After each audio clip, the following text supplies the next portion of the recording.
ድንግል ማርያም የፋሲካን በዓል ማክበርን ስታስብ የልጇን መያዝ ሰማች።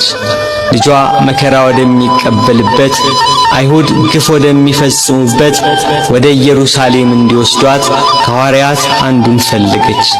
አይሁድን ስለፈሩ ሁሉም ጥለዋት ሸሽተዋል።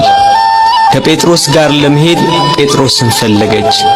እሱስ የካህናት አለቆችን ስለፈራ ልጅሽን አላውቀውም ብሎ ሸሽቶ ተደብቋል አሏት። ዳግመኛ ስለ ወንድሙ ስለ ያዕቆብ ጠየቀች። እሱም ሲይዙት ልብሱን ጥሎ ሸሽቷል አሏት። እንድርያስን ፈለገች። እሱስ ከልጅሽ ጋር ወደ ከተማው አልመጣም አሏት።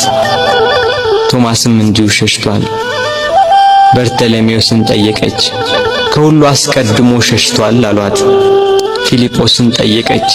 እሱስ አንድ ጊዜም አልታየም አሏት። ማቴዎስን ጠየቀች። እሱማ ግብር ተቀባይ ስለነበር ከሁሉ ይልቅ ፈርቶ ተሸሽጓል አሏት። ሁሉንም አንድ በአንድ ጠየቀች። ከእርሱ ጋር ወደ ቀራንዮ ከሄደ ከዮሐንስ በቀር አንድም አላገኘችም። እያለቀሰችና እያነባች ወደ ቀራንዮ ገሰገሰች። ሁሉም ፈርተው ተሸሽገዋል።